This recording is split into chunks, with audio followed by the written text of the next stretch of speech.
talk about the Menendez brothers. I know this case has stirred up emotions for decades. But hear me out, there's more to this story than what the media has shown us. So let's dig into why I, and many others, believe Lyle and Eric Menendez deserve a second chance. Now, I get it.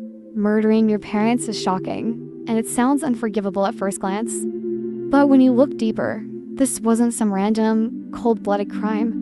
There's a history here, a pattern of trauma that often gets swept under the rug in these discussions. Some of you might be thinking, how can anyone defend them? They brutally murdered their parents. And yes, what they did was horrific, but we can't ignore the environment they were trapped in.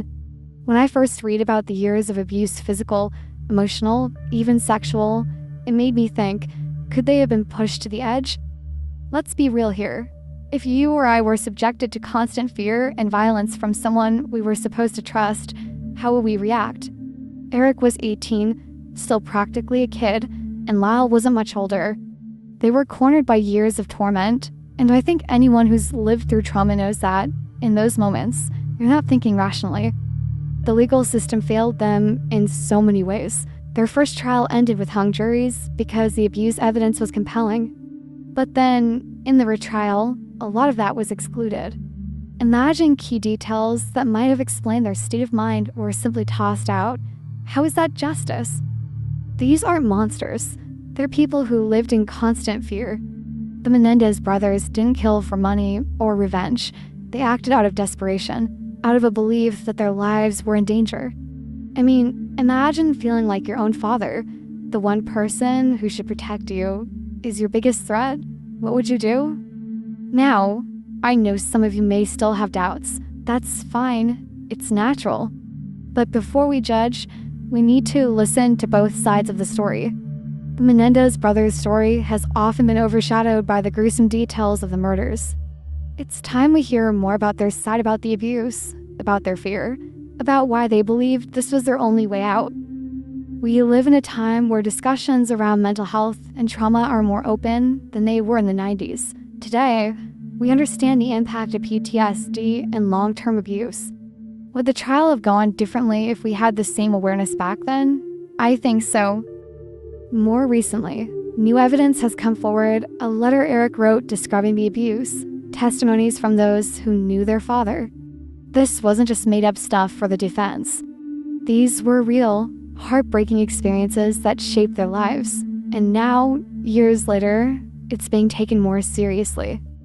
We've seen cases where people who suffered abuse were given leniency, even freedom. The Menendez brothers have spent decades in prison, growing up behind bars. I think it's time we ask, haven't they paid enough for the actions they took as traumatized young men? I remember the first time I heard about this case, I was shocked, like everyone else. But the more I read, the more I understood. I couldn't help but feel like if the full story had been told, maybe things would have turned out differently for them. The media has a lot of power in shaping how we view cases like this. Back then, the headlines painted them as spoiled rich kids who wanted their parents' money. But the truth is more complex. The media often misses the nuances of cases like this, and that's why we, as the public, need to dig deeper. Lyle and Eric have lived through years of regret, isolation, and guilt. They've spoken about it. I don't think these are men who are proud of what they did. They're men who were forced into an unimaginable situation, and they've paid for it every day since. Some of you might still be asking, does trauma really excuse murder? And I get that, but it's not about excusing, it's about understanding.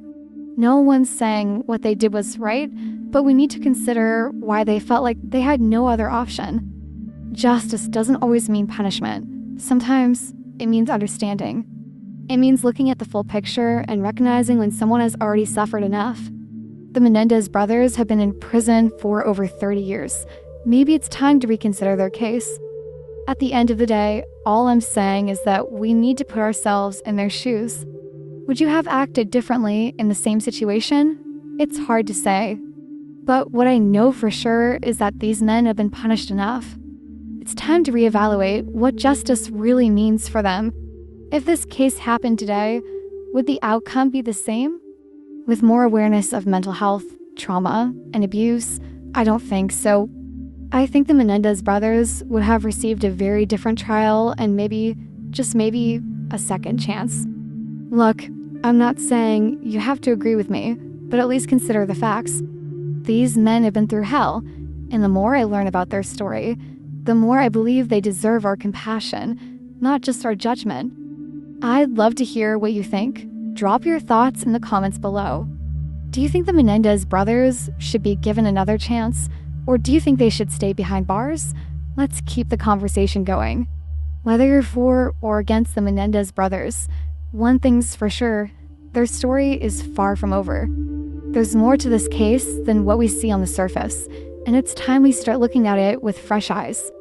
And before you go, make sure to hit that like button if you found this video interesting. It really helps out the channel and lets me know you want to see more content like this. Don't forget to subscribe and tap that notification bell so you're the first to know whenever I drop a new video. Trust me, you won't want to miss it. I'll see you in the next one.